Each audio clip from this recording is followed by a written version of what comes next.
আজকে কথা বলবো অটোক্যাডের 10টি শর্টকাট কমান্ড নিয়ে। তো প্রথমে শুরু করা যাক লাইন কমান্ড। লাইন কমান্ডের সংক্ষিপ্ত কমান্ড হচ্ছে এল। এল লিখে enter, first point click, second point.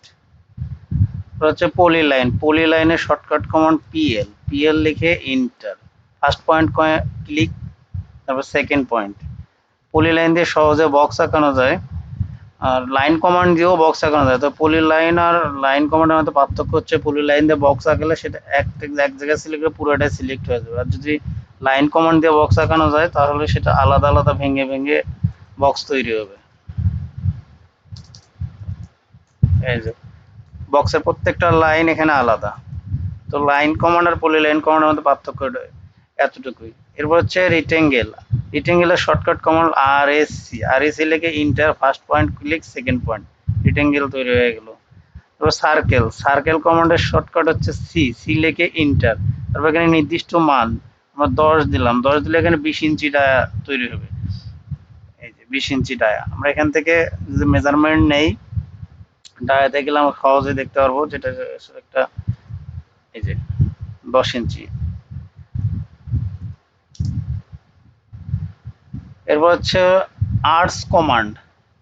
আর্টের সংক্ষিপ্ত কমান্ড হচ্ছে এ আর সি। খুব সহজে আর্টস কমান্ড দিয়ে চাঁদা আঁকানো যায়। এরপর আছে ট্রিম কমান্ড। ট্রিম কমান্ডের সংক্ষিপ্ত টি আর লিখে ডাবল এন্টার। ট্রিম কমান্ড দিয়ে সহজে যে কোনো লাইন বা বাহুকে কাটা যায়। এই যে আমরা এখানে দেখি। এরপর আছে এক্সটেন্ড। এক্সটেন্ড কমান্ডের সামনে ই এক্স লিখে ডাবল এন্টার। আমরা এই লাইনকে এক্সটেন্ড করব, তাহলে ই এক্স লিখে ডাবল এন্টার। হচ্ছে মিরর কমান্ড। মিরর কমান্ডের সাহায্যে খুব সহজে যে কোনো অবজেক্টকে মিরর করা যায়।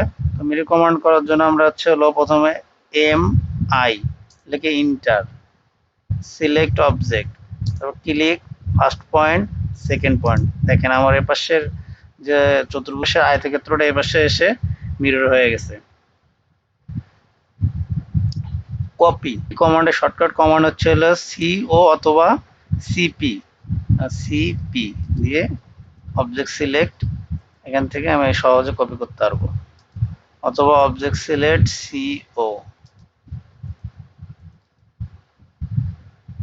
Move command. মুভ কমান্ডের শর্টকাট হচ্ছে এম। সিলেক্ট অবজেক্ট, এম দিয়ে এন্টার।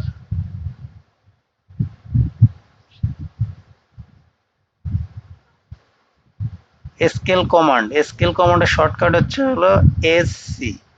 আমরা এখানে একটা রেক্টেঙ্গেল আকারে নিলাম, এটা আমরা স্কেলের সাহায্যে বড় করব।